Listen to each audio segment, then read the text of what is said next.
आज इस press briefing में स्वागत है। मैं विलंब के लिए आपसे क्षमा चाहता हूं। जैसा कि हमारे सचिव महोदय ने आपको अवगत करवाया, संविधान के अनुच्छेद 243 ZA के तहत स्टेट इलेक्शन कमीशन, राज्य निर्वाचन आयोग को शक्तियां दी गई है कि वह शहरी स्थानीय निकायों के निर्वाचन के लिए पूर्णतः सक्षम है।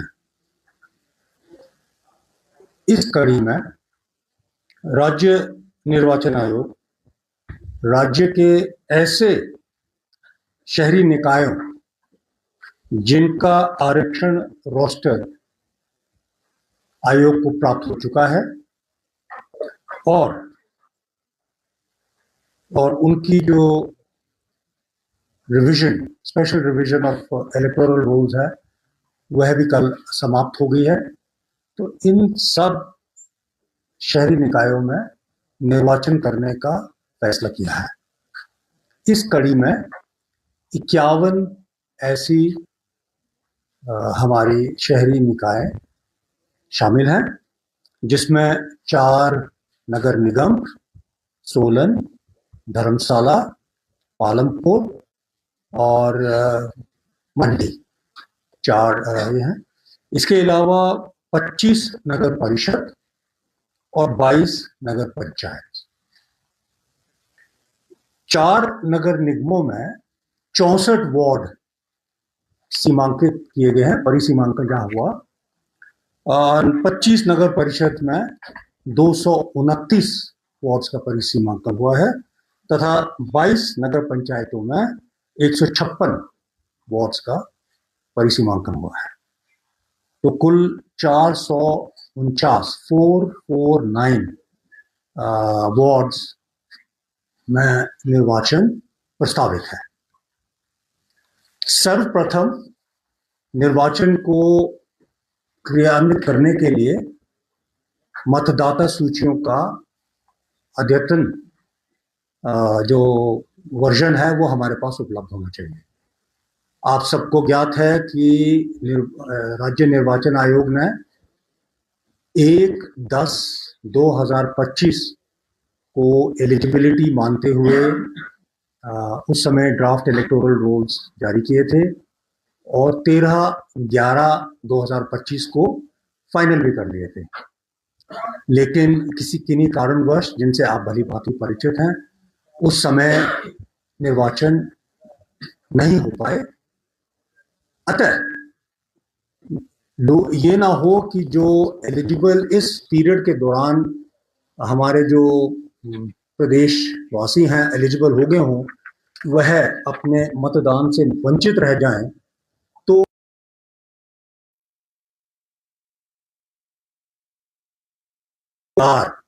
1 अप्रैल 2026 की एलिजिबिलिटी कंडीशन डिक्लेयर की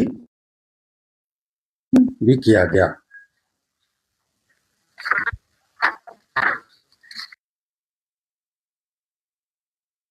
शहरी निकायों में कुल 1,80,963 पुरुष, 1,79,882 महिला मतदाता आइडेंटिफाइड हैं। 18 वर्ष की आयु वाले जिन्होंने अप्लाई किया राज्य निर्वाचन आयोग के पास, ऐसे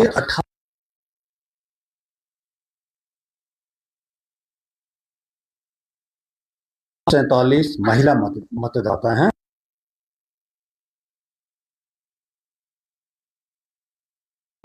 जहां तक मतदान केंद्र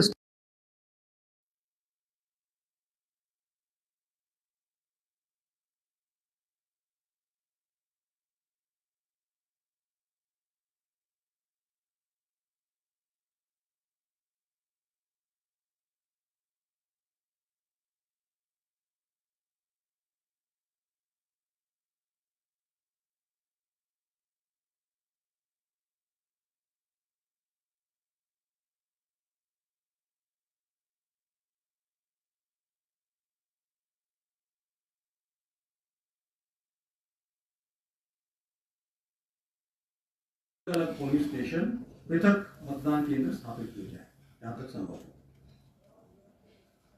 लेकिन ये भी निर्देश है ताकि मतदाता को किसी प्रकार का कंफ्यूजन ना हो कि जो ये ऑक्सिलरी पोलिंग स्टेशन है ये मेन पोलिंग स्टेशन की ही बिल्डिंग में स्थापित होगा दूसरे कमरे में। ऐसे नहीं है कि ऑक्सिलरी पोलिंग स्टेशन किसी अन्य बिल्डिंग में बहुत दूर स्थापित होगा। तो ये उनको निर्देश दिए गए हैं। और जहां तक संभव हो ऐसे महिला प्रधान मतदान केंद्रों में महिला कर्मियों की पोलिंग पार्टीज और इवन महिला सुरक्षा कर्मचारियों की तैनाती की पॉसिबिलिटीज को देखा जाए। आप लोगों के माध्यम से मैं मतदाताओं के लिए भी कुछ आवश्यक जानकारी इस समय पर देना चाहूंगा।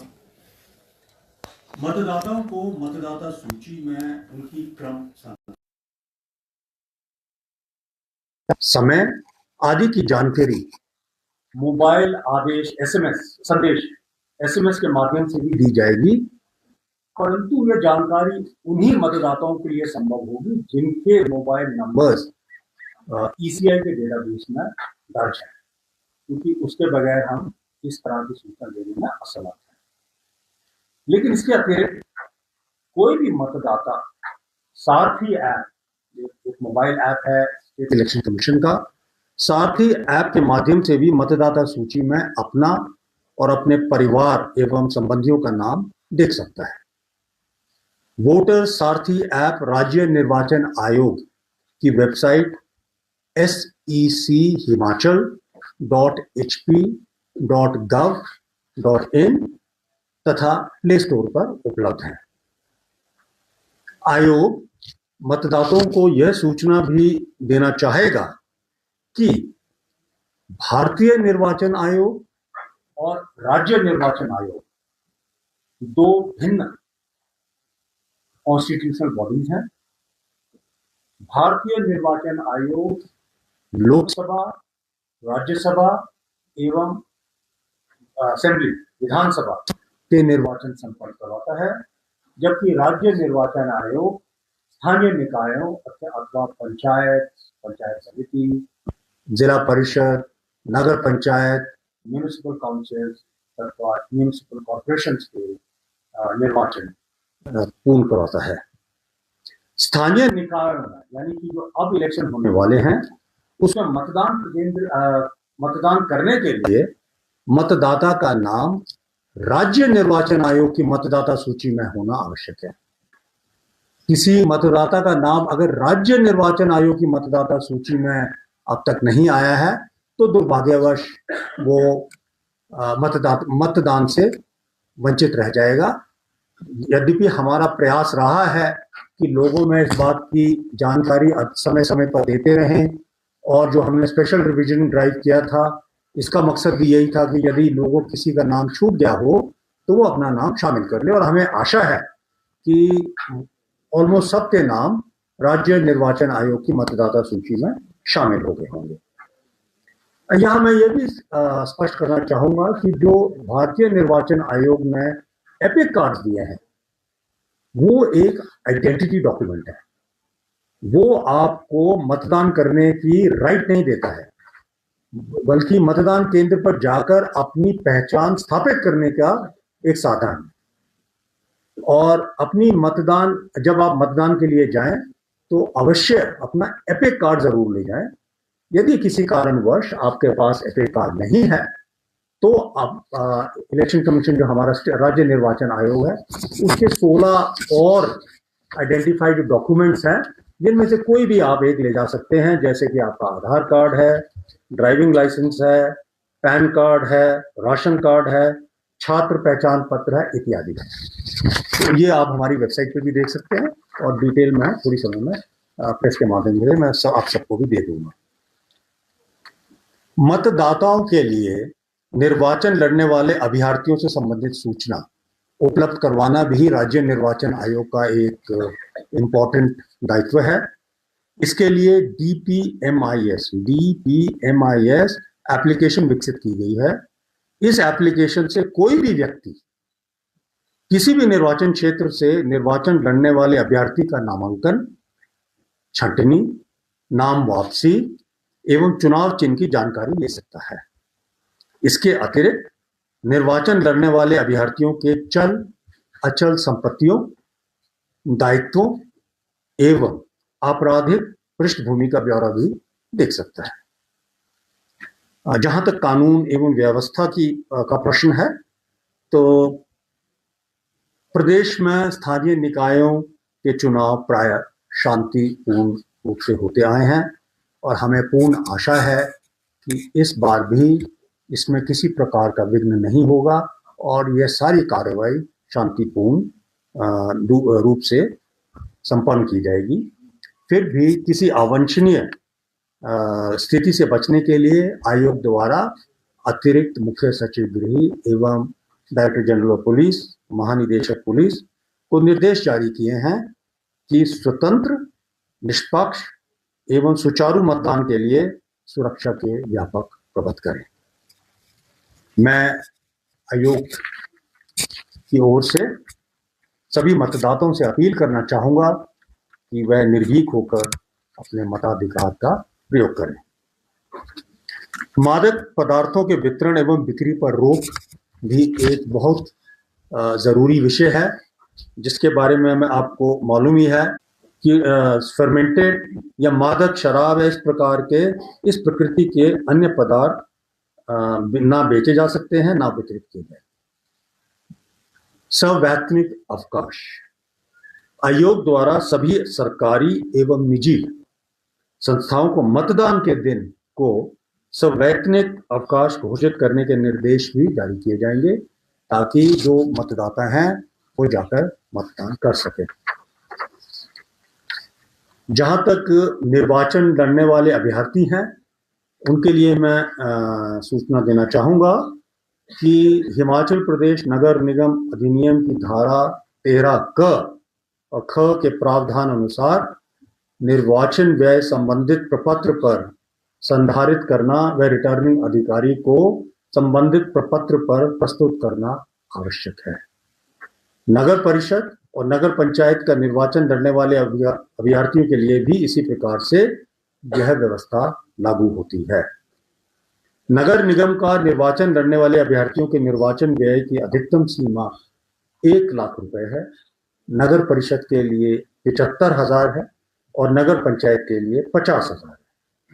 अतः आयोग उपरोक्त पदों के लिए निर्वाचन लड़ने वाले अभ्यर्थियों से अपील करता है कि निर्वाचन व्यय संबंधित प्रपत्र पर संधारित करें और चुनाव परिणाम घोषित होने के 30 दिनों के भीतर संबंधित रिटर्निंग अधिकारी को निर्धारित प्रपत्र पर प्रस्तुत करें।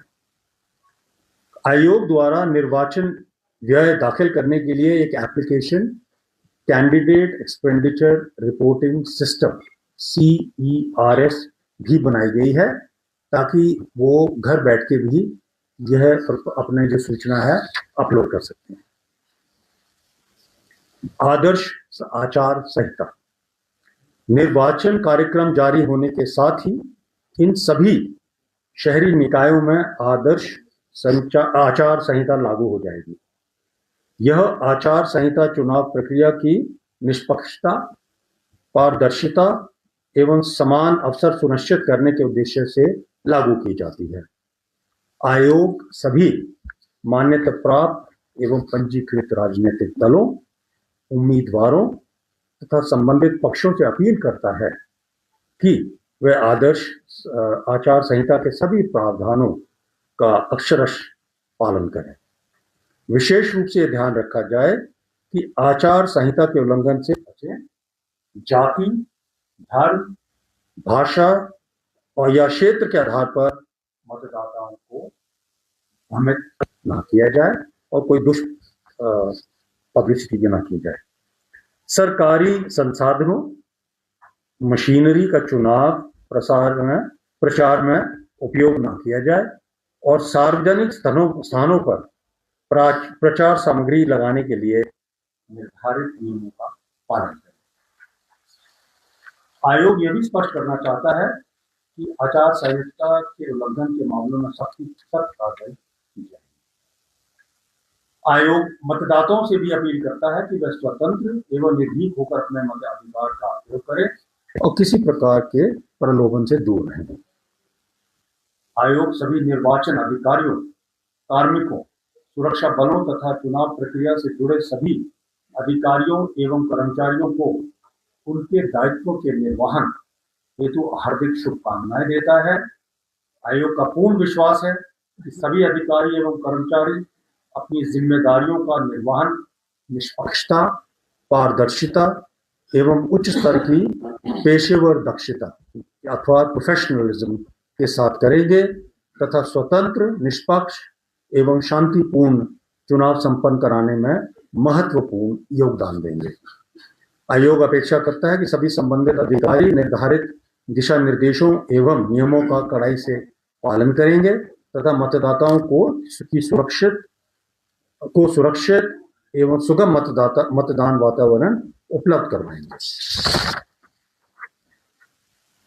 आपको जैसे विदित ही है, नगर पंचायत व नगर परिषद का चुनाव स्वतंत्र चुनाव चिन्ह के आधार पर होता है और किसी भी उम्मीदवार को उसकी पसंद का चुनाव चिन्ह आवंटित नहीं किया जाता है। लेकिन नगर निगम के चुनाव आरक्षित चुनाव चिन्ह के आधार पर किए जाते हैं। नगर निगम के संदर्भ में मान्यता प्राप्त एवं पंजीकृत राजनीतिक दलों द्वारा प्रायोजित प्रत्याशी को उस दल का चुनाव चिन्ह आवंटित किया जाएगा। यदि कोई प्रत्याशी आजाद उम्मीदवार के रूप में नगर निगम का चुनाव लड़ रहा है तो उसे आयोग द्वारा अधिसूचित चुनाव चिन्ह आवंटित किया जाएगा। अब मैं आता हूं निर्वाचन कार्यक्रम के लिए। तो रिटर्निंग अधिकारी द्वारा नोटिस जारी करने की तिथि आज दिनांक 21 अप्रैल 2026। नामांकन प्रस्तुत करने का की तिथियां 29 अप्रैल, 30 अप्रैल और 2 मई 2026 सुबह 11 बजे से सायं 3 बजे के बीच। 29 अप्रैल, 30 अप्रैल और 2 मई को 11 बजे से 3 बजे के मध्य नामांकन प्रस्तुत किए जा सकते हैं। नामांकन पत्रों की जांच रिटर्निंग ऑफिसर द्वारा 4 मई को सुबह 10 बजे से की जाएगी।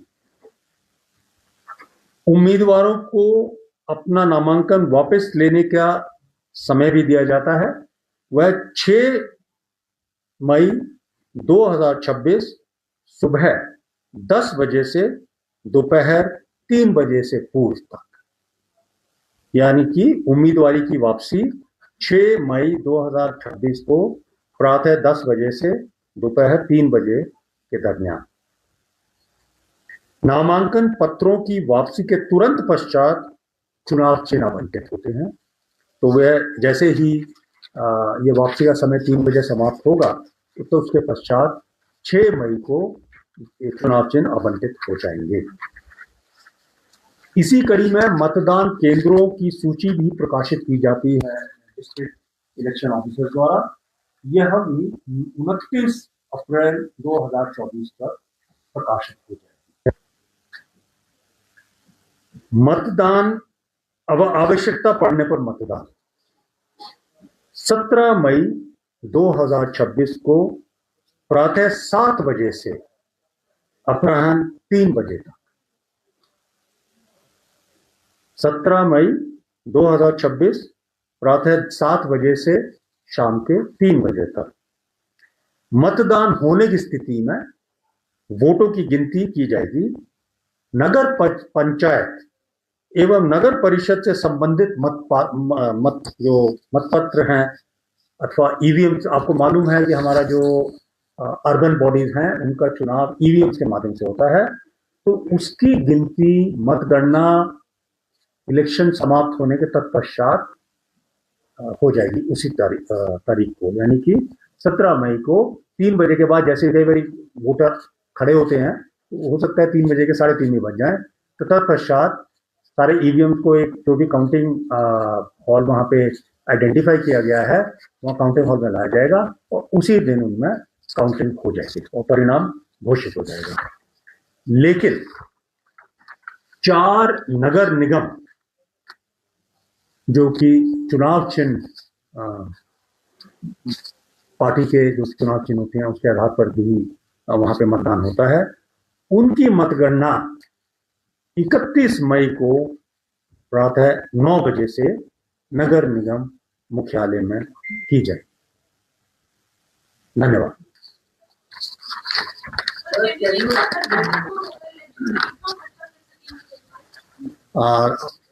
मेरे को लगता है आपने सुना नहीं। 1 लाख रुपया म्यूनिसिपल कॉरपोरेशन के इलेक्शन जो लड़ रहे हैं, 75,000 रुपए जो नगर परिषद का इलेक्शन लड़ रहे हैं और 50,000 रुपए जो नगर पंचायत का इलेक्शन लड़ रहे हैं।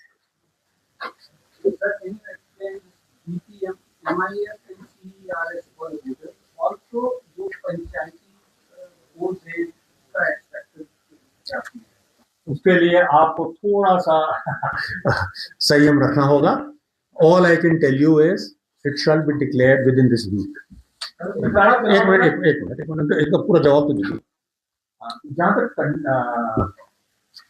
CERS है जो एक्सपेंडिचर का है, that is more pertinent for the, मतलब उसकी जो ज्यादा जरूरत है वो कैंडिडेट की है। It's called candidate expenditure reporting system.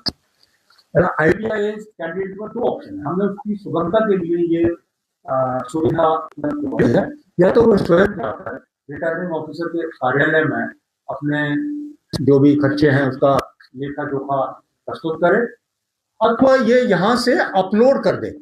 So that also will be taken as filing. So basically this is the अच्छा, जहां तो DPMIS है, what is the data profiler management information system. Actually, this is to capture all the details right from the nomination up to the result. इसको public domain में भी डाला जाता है, वो आप डाटा देख सकते हैं और एक डाटा बेस बन जाता है। आगे फ्यूचर के लिए भी आप देख सकते हैं कैंडिडेट के क्रेडेंशियल्स वगैरह जो है। आप बोलिए प्लीज। 31 मई तक जो है पंचायत राज चुनाव के द्वारा मैंने आपको बोला कि थोड़ा सा संयम रखिए, इसी हफ्ते में डिक्लेरेशन वाली आपको सारी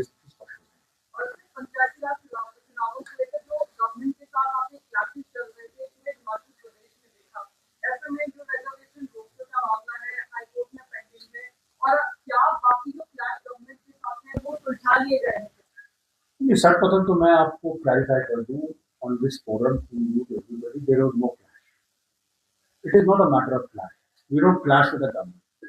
we work as partners for the smooth conduct of election. Elections cannot be done by the election commission by fighting with the government. We work with the government, not fight with the government. That is one. So let's be very clear. There is no dispute as far as we are concerned insofar as reservations are concerned. All the reservations have been intimated to us as required under the rules, and soon the program will be available to you. And insofar as the court proceedings are concerned, I have not received any stay orders. The orders of the court, of course, are supreme, and we will definitely obey if there are any such orders. But to the best of my knowledge, there are no such orders which prohibit the election commission from going ahead with the conduct of elections. Sir, आपने एक बात ये बोली कि only those people जिनके state election commission की voter list में नाम है, they will be able to contest. अब एक आप जो फाइनल लिस्ट वोटर्स की जो आप पब्लिश करेंगे, दैट इज ऑन April 29, तो कैन पीपल April 29 को तो मैं मतदान केंद्र की लिस्ट फाइल करूंगा, not voter list. Do voters have still time that they can get self-enrolled if they have their voters list in the election commission? First of all let me tell you, हमारी जो voter list है उसका base election commission की voter list है। तो there is a very low probability that if somebody was there in that voter list, his name is not there now. That is one part. Number 2, the rules unfortunately say today we have issued the notification. After this, in Nagar Panchayats, and Nagar Parishads, no new applications for enrollment will be accepted. However, in municipal corporations, a voter or a person is entitled to get himself registered as a voter or apply for registration as a voter on payment of a prescribed fees 8 days before the close of nominations. You can work out yourself. एक दर्शक भी सुन लेगा. हाँ. Sir एक तो पंचायत का जो schedule आपने बाद में देना है 17 मई की जो डेट आपने बताई जो क्या है नो अर्बन आज जिनका मैंने 51 शहरी निकायों का बोला वो है 17 और पंचायत में भी आप फेजेस में प्लान करेंगे. जी जी जी जी. लेकिन सर इस चुनाव का जो कोड ऑफ कंडक्ट उसका नेचर कैसा रहेगा, मतलब जैसे इम्पैक्ट क्या रहता है वर्किंग पर, इन जनरल गवर्नमेंट की वर्किंग पर, और क्या जिन नगर निगमों में नहीं है चुनाव फॉर एग्जाम्पल वहां भी इसका इम्पैक्ट रहेगा या ओवरऑल स्टेट? नहीं, अभी आपने शायद मेरी गलती है कि मैं स्पष्ट नहीं कर पाया. Model code of conduct will apply only in these 51 urban local bodies for the time being. लेकिन पंचायत का भी पंचायत का नहीं है, अभी इलेक्शन नहीं अनाउंस हुआ. सर नगर निगम धर्मशाला से जुड़ा हुआ एक मामला कल भी हाईकोर्ट में लगेगा जिसमें सरकार से जवाब मांगा गया था. 5 बार सरकार ने जवाब दिया नहीं है. ऐसी में अगर उसमें कुछ उस तरह का डिसीजन आता है तो आयोग का क्या स्टेप रहेगा? नहीं, first of all I am not going to answer any speculative questions. क्या होगा, लगेगा, क्या होगा. Number 2, I think I made it absolutely clear अभी कि court orders are obviously meant to be obeyed by everybody, including the State Election Commission. If any individual register as a voter in civic area, also in rural area, if he or she is entitled to vote for both civic body and panchayat? That's a good question you have. If you are registered in the rural areas, you cannot be simultaneously registered in the urban areas. It becomes almost an electoral offense if you try to vote both places. If I am registered, I am not aware. You are not? If I am registered at both places, I have not gone through, I am not aware. See, ignorance is not an excuse for failing to understand uphold the law. That's what I want. So what is the percentage of increase in the number of voters? I cannot give you that figure because the numbers are different. पिछले elections में same number नहीं था, तो I cannot give you a comparative figure. ये जो नगर निगम के result है, मतलब 17 मई को चुनाव होगा, 31 मई को चुनाव क्या? I just told you because इनके चुनाव होते हैं पार्टी सिंबल्स पर, and while all panchayat elections are on free symbols, but we are also aware that Zilla Parishad, which are a higher level election, have a lot of आप ही लोग के अखबारों में हम पढ़ते हैं कि पॉलिटिकल पार्टीज के आपने स्टेटमेंट रिपोर्ट किए हैं कि their candidates will be their supported candidates will be there. So we don't want a voter to be influenced by the elections result of municipal corporations while voting in a rural area. जहाँ जिस नगर निगम में चुनाव नहीं है, उनके लिए क्या direction है? उनके लिए कोई डायरेक्शन नहीं. इनके वहां से कोई घोषणा होती है इन्फ्लुएंस करने की कोशिश होती है, जैसा आपने काफी बार सिंबल पर है, और यहाँ पर जिसके दल की सत्ता है, We will cross the bridge when it comes. अधिकारियों को क्या इंस्ट्रक्शन दी गई है और अब साथ में क्या उन अधिकारियों को आइडेंटिफाई किया है जो 3 साल से ज्यादा का समय जिनको posting? No, we don't have this problem of 3 साल से ज्यादा कम वाला. So we don't. क्या अधिकारियों को इंस्ट्रक्शन दी गई? अभी तो मैंने पढ़ा कि अब निर्भीक होकर निष्पक्ष होकर मतदान करवाएं. Yeah. That you will have to find out from the deputy commissioners and the SPs, because the commission at its level does not do this classification. Because only after your contesting candidates become available do you realize कि कहाँ पे स्थिति hot होगी, कहाँ पे normal होगी. So then you will have to wait for the districts to do this exercise in detail. मतदान के दौरान जब वोटिंग लगाए जाएंगे तो सदन में या फिर कुछ नहीं, हमारे सुझाव है कि केवल जो जैसे बोले ना हाइपर सेंसिटिव है वहां पे हो सके तो जो लाइव वेबकास्टिंग जो बोलते हैं, वेबकास्टिंग जो होती है, लेकिन काउंटिंग जो है वो भी रिकॉर्डेड. हाँ, थैंक यू